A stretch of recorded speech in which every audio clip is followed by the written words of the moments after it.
Well, we went we were approached, and we set up an interview time and went in there and talked to them, and they proceeded to tell us all how nice they were, how good of resorts they have, and basically all this all this stuff that came to be not true.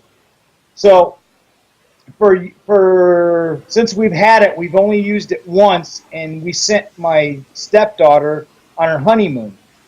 And the preliminary report was that if we didn't use our points, it would be like $35 a day for a suite hotel room if we needed to let somebody else use it. And then they asked for the names of our children.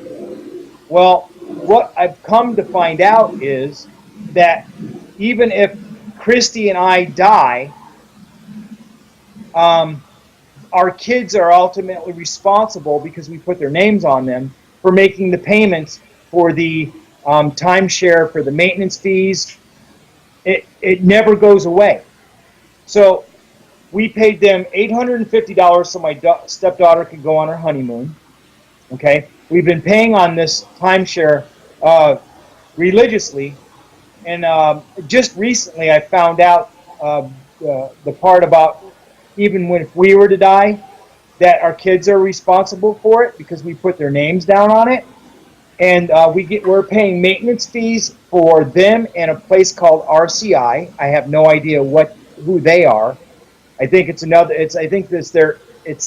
timeshare partner when it's not at Sedona Pines. We're paying maintenance fees for RCI and Sedona Pines. We also have to pay a magazine subscription. Regardless if we want the subscription or not, we're forced to pay it.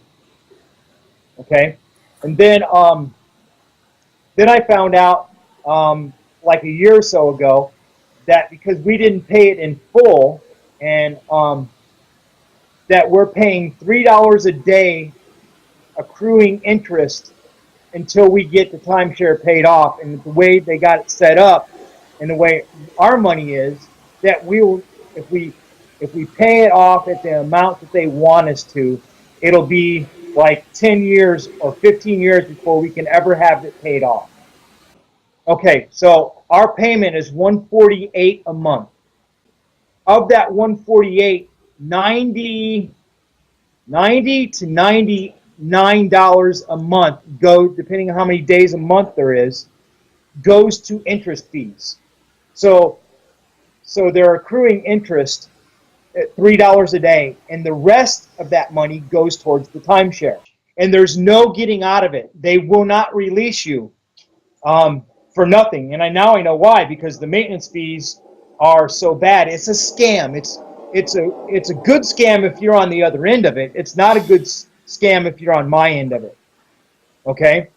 Like I said, and when my daughter,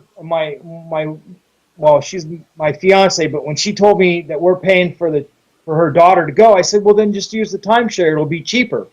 Okay, for what they said, it'd be $35 a day for a suite instead of paying full price. So I'm thinking, oh, well, okay, she already owns a timeshare back before they started being scandalous and a scam. Okay. So, and we told them that we couldn't find that, and they said, oh, you can use that one in conjunction with this and even pay less. They don't work together, the two timeshares, okay?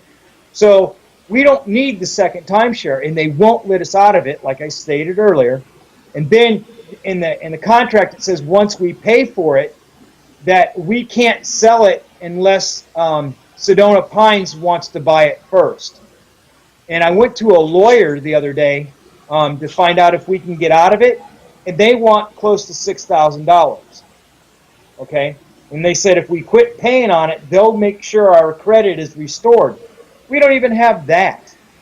So basically, if you sign up with Highland Resorts, Sedona Pines, or whatever sister companies they have, you're basically screwed, and screw anybody for the rest of their life.